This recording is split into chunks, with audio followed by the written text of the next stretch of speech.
We've put a lot of time into 3S'ing the tool room, which we now call the lean cave. At the start of our lean journey, we thought the tool room was actually pretty clean and tidy and organized. I, for one, was blind to my own waste. GRK screws and legs. Well, we have, some carriage bolts, self-tapping screws, wood screws. We have actually roofing screws. We got chalk screws. We got washers. We got a bag of springs. So the dream would be that this would be a two-bin system that's highly organized, all with Kanban cards, labeled clearly, no struggle. Our lean cave is really starting to take shape. Most of these improvements were done in just our 15-minute 3S time. It's getting highly dialed in. Everyone's been leaving it better than they found it. So it stays nice and clean. Everyone's been following the process through, putting things back, using the two-bin system really well, triggering the Kanbans. Still a long way to go here yet, but it's looking great. Wherever you ask the question, the answer should be. For the wrench sizes there, it says the max size with some nice shadow lining. Really nice. I can't wait to see what this room looks like in another 6 months from now.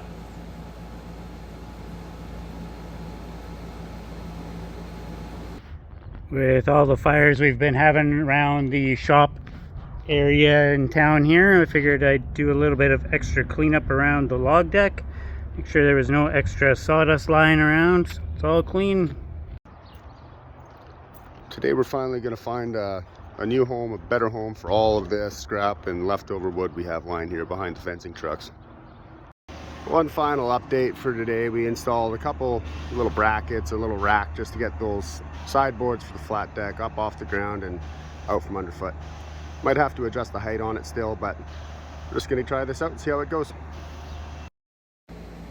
Brian's still continuously improving his work area. He now has the drywall square that only he uses right over by his work area instead of walking to the shop each time he needs it. So this safety mask doesn't really have a spot anywhere, so I'm going to hang it with the grinders so it's right there when we need it. Alright, the grinder mask is hanging with the grinders, so grab a grinder, grab the mask while you're at it. Thomas doing a great job removing what we don't need in the seat and behind the truck and putting the things we do need there. Nicely done. So I've noticed a bunch of our jigs have fallen off the wall here, so I'm just going to pick those back up and hang them back up. So I think it has to do with our dunnage rack being so full, so I'm just going to take some of these dunnages away and put them back somewhere else with the rest of the dunnage. So I had a little bit of help from Yardley, and I got the back of the truck pretty much reset to zero. Except these concrete form spike things, I don't know where they go, and I can't deal with them right now. Another reason why sharing these videos are so important.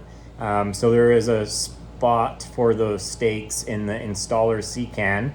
It's there's like a barrel filled with them, although it is not labeled, and the bucket doesn't have a labeled location. We can follow that process through. We got this flat deck here, but anytime we want to put anything on it, we have to strap it down. So let's see if we can do something to improve that. Here we are, built some box sides that just slide in and out of these here slots. It'll save us a ton of time with not having to strap every single thing down. Good job, Yardley. Over here at the sea can again, thinking about how I can make it more like the bathroom. Well, our bathroom upstairs has that motion sensor light, and every time I come in here, I need to walk, I need to pull that, I need to keep walking, pull that, keep walking, and pull that. So instead of walking all that way, and usually I forget and everyone else forgets to turn off the lights in here, so they're on all day, and then to turn them off at the end of the day, you got to walk back and forth. So to save all that, I'm gonna put in the motion sensor light.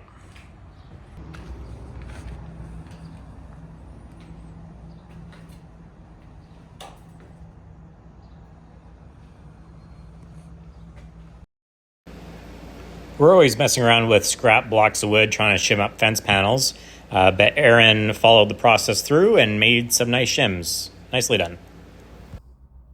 It's just a messy area, and it bugs me. And there you have it. Not going to bug me anymore. A lot more professional now. And when the customer's in my office, I can do this. Would you like to see? And then I can move it back.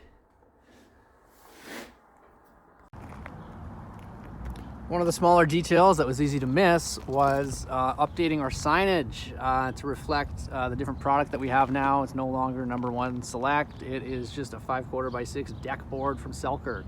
So now the signs match the product. Following it through.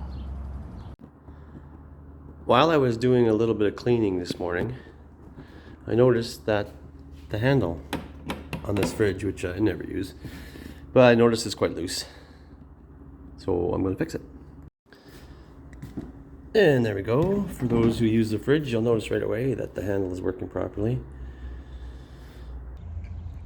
So we've had this pile of extra gravel here since winter, so I'm gonna follow it through and clean that up. There we go. Followed it through. Sandy making an opening and closing checklist. The answer is where you ask the question. Great job, everyone doing their 3S'ing out in front of the business this week. It's looking awesome. Randy doing a nice selective logging of the smoking area. And this is another reason why continuous improvements are so good, because next week we're going to be working on the smoking hut, and now we won't have to pull weeds beforehand. Tamara making a spot for the gun wash with a Kanban card and a labeled location. Nicely done. Instead of just putting this extra airline away, Jody did a great job following it through by writing the length. So now we don't need to uncoil it, check it, and see if it's too short for a potential future project. Nicely done.